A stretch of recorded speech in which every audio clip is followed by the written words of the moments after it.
wabarakatuh. Selamat pagi, Bapak dan Adik sekalian. Pada pagi hari ini, sebelum kita memulai pelajaran, ada baiknya kita berdoa terlebih dahulu. Berdoa menurut kepercayaan dan keyakinan kita masing-masing. Berdoa dipersilahkan. Berdoa cukup. Sebelum saya memulai pembelajaran pada pagi hari ini, saya akan presentasi terlebih dahulu. Apakah ada yang tidak masuk hari ini?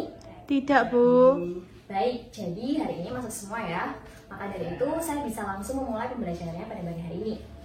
Sebelum saya menyampaikan materi terkait KD 3.7, saya akan mengulas kembali materi yang sudah saya bahas sebelumnya di minggu lalu, yaitu terkait tentang kelembagaan yang menanggulangi bencana.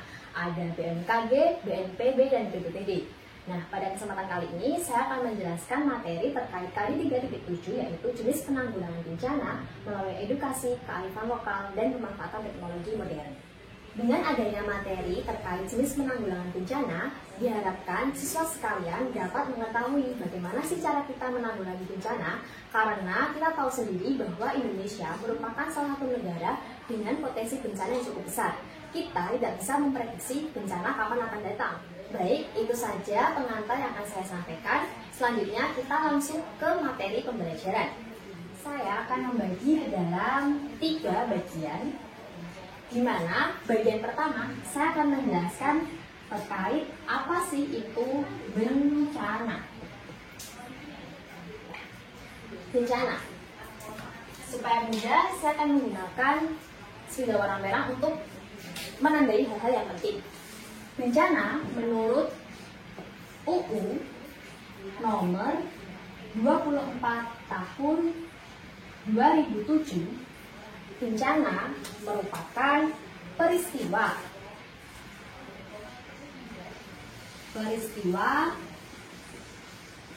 atau serangkaian peristiwa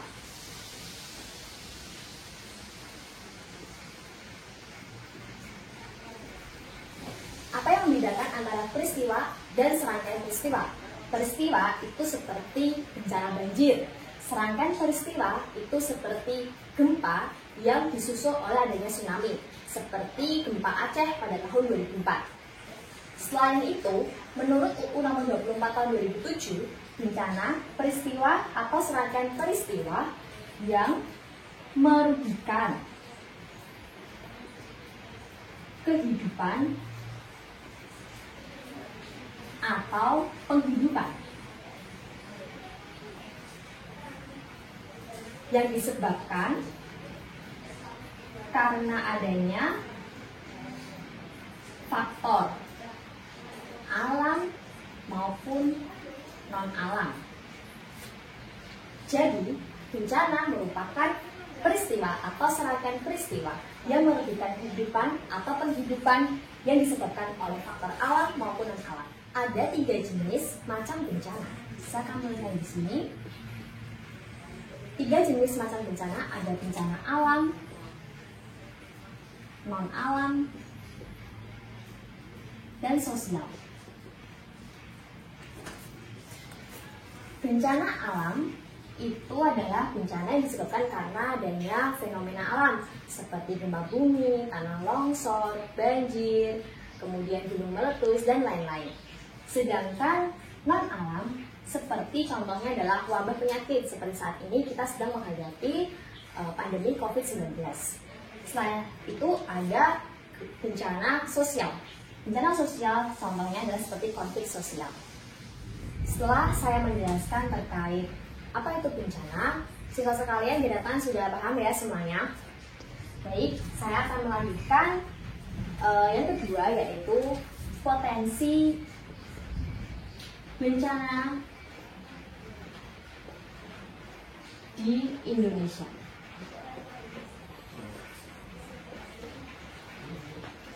Potensi bencana di Indonesia. Saya sudah menyiapkan peta Indonesia, di mana saya akan menjelaskan posisi dari Indonesia itu sendiri. Mengapa Indonesia menjadi rawan bencana? Saya sudah menyiapkan peta di sini. Apakah terlihat peta saya? Lihat, Bu. Baik. Nah, ini adalah Indonesia. Indonesia terletak di antara Samudra Hindia Australia,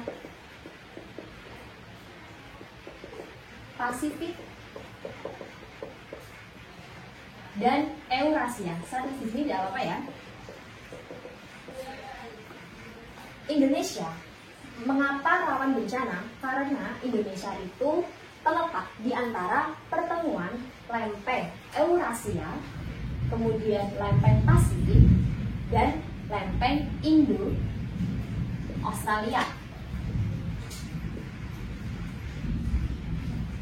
Karena Indonesia terletak di antara pertemuan lempeng Eurasia, Pasifik, dan Indo-Australia, Indonesia juga dilalui oleh deretan gunung api yang melingkar atau disebut dengan Ring of Fire. Ring of Fire. Ring of Fire ini tidak melalui Kalimantan, sehingga Kalimantan tidak ada gunung api.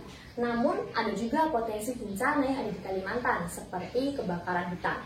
Nah, Ring of Fire ini melingkari mulai dari sini, Papua, kemudian Jawa, Kalimantan, Sumatera, dan Sulawesi. Karena Indonesia merupakan bagian dari Ring of Fire, maka terdapat 127 gunung aktif di Indonesia dengan 5 juta penduduk di sekitar gunung api tersebut. Maka dari itu penting bagi kita untuk mengetahui bagaimana sih cara kita menanggulangi bencana. Sebelum saya melanjutkan materi selanjutnya, saya akan bertanya dulu kepada peserta didik sekalian. Apakah peserta didik sekalian pernah mengalami suatu bencana di daerah kalian masing-masing? Tidak, Bu. Baik, karena itu saya akan mulai menjelaskan terkait jenis penanggulangan bencana. Yang pertama yaitu melalui edukasi. Edukasi atau pendidikan dibagi menjadi dua, yaitu ada formal dan informal.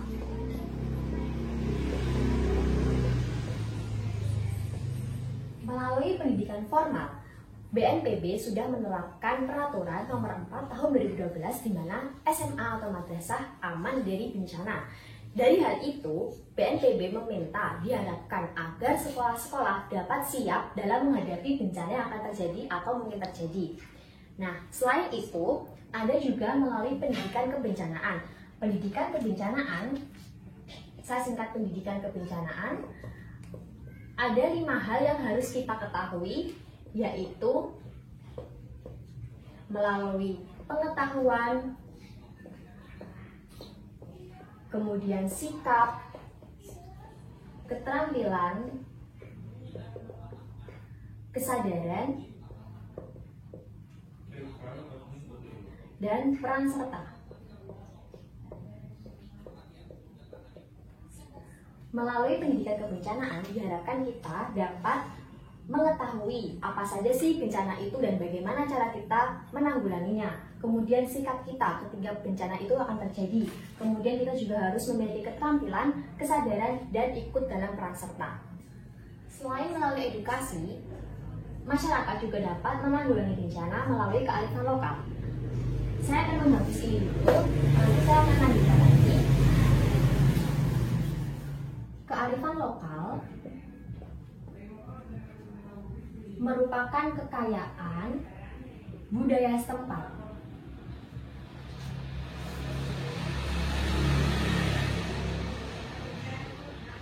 yang mengandung pandangan hidup masyarakat sekitar. Kearifan lokal dapat berupa nilai maupun norma yang ada di masyarakat tersebut.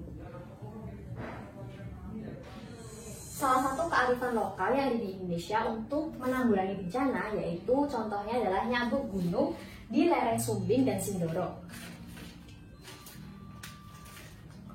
Nyabuk gunung di lereng Sumbing dan Sindoro, di mana nyabuk gunung itu adalah membuat terasering atau pertanian yang dibuat terasering untuk mencegah adanya tanah longsor dan menekan adanya erosi. Seperti ini adalah bentuk terasering. Tidak hanya dijumpai di lereng Sindoro maupun Sumbing saja, namun banyak sekali pertanian di Indonesia yang sudah menggunakan teknik terasering seperti ini. apakah siswa sekalian pernah melihat terasering seperti ini? Pernah, Bu. Baik, jadi banyak sekali di Indonesia yang sudah menggunakan teknik terasering ya, dan ini sudah sangat lazim dijumpai oleh kita sendiri. Selanjutnya saya akan menjelaskan terkait penanggulangan bencana melalui pemanfaatan teknologi modern. Pemanfaatan teknologi modern digunakan untuk menanggulangi bencana. Ada beberapa hal yang akan saya sampaikan. Saya sudah menyiapkan gambar, yaitu seperti ini. Ini merupakan modifikasi cuaca di mana provinsi di sekitar Sumatera dan Kalimantan sudah menggunakan ini untuk membuat hujan buatan. Saya akan menempelkan di sini modifikasi cuaca yang ada beberapa di provinsi sekitar Sumatera dan Kalimantan. Selain modifikasi cuaca, Indonesia juga memiliki alat deteksi untuk mendeteksi adanya tsunami yang akan terjadi di Indonesia. Seperti ini gambarnya. Ini merupakan Indonesian Tsunami Early Warning. Saya akan nempel juga gambarnya di sini. Saya akan memberikan contoh terkait bagaimana jenis penanggulangan bencana melalui edukasi dan kearifan lokal, bukan di Indonesia, namun di negara Jepang. Jepang pernah dilanda gempa besar pada tahun 1955, tepatnya di Kobe. Gempa itu merupakan gempa yang paling besar yang pernah terjadi di sejarah Jepang. Nah, masyarakat Kobe saat itu menanggulangi bencananya bagaimana? Pemerintah setelah terjadi adanya gempa di Kobe, pemerintah menerapkan latihan evakuasi diri bagi setiap siswa sekolah maupun orang-orang yang sudah bekerja di kantor maupun kita maupun tukang becak atau yang lainnya, itu mereka diajarkan bagaimana cara mengevakuasi diri dalam menghadapi bencana. Selain itu, orang-orang di Kobe itu sudah mulai membangun rumah dengan menggunakan beton dan bukan lagi dengan kayu bata. Berkaca dari Kobe Jepang, seharusnya Indonesia itu bisa meniru cara penanggulangan bencana seperti ada di Jepang, karena permasalahan juga sama. Indonesia dan Jepang sama-sama merupakan rawan bencana gempa dan tsunami. Nah, jadi maka dari itu setelah adanya pemaparan materi terkait jenis penanggulangan bencana, siswa sekalian juga dapat memberikan informasi ini kepada seseorang yang dia sama sekali tidak paham bagaimana sih cara menanggulangi bencana, apa yang harus kita lakukan, apa yang harus kita lakukan saat itu gempa maupun tsunami, seperti itu ya, peserta sekalian. Jadi diharapkan mampu dipahami betul-betul. Sama-sama kita menjaga asa untuk melindungi negara yang rawan bencana ini. Nah, sebelum saya mengakhiri pembelajaran pada pagi hari ini, ada sedikit hal yang akan saya sampaikan, yaitu siswa sekalian diharapkan untuk membaca terkait materi selanjutnya, yaitu partisipasi masyarakat dalam menghadapi mitigasi bencana. Saya akan tuliskan di sini. Saya akan menghapus. Diharapkan pertemuan besok siswa sudah membaca tentang partisipasi masyarakat dalam mitigasi bencana. Jangan lupa ya, saya sekalian, supaya nanti kita bisa langsung membahasnya, tidak perlu memulai dari nol lagi. Nah, sekian pembelajaran pada hari ini. Kurang lebihnya saya mohon maaf. Assalamualaikum warahmatullahi wabarakatuh. Waalaikumsalam warahmatullahi wabarakatuh.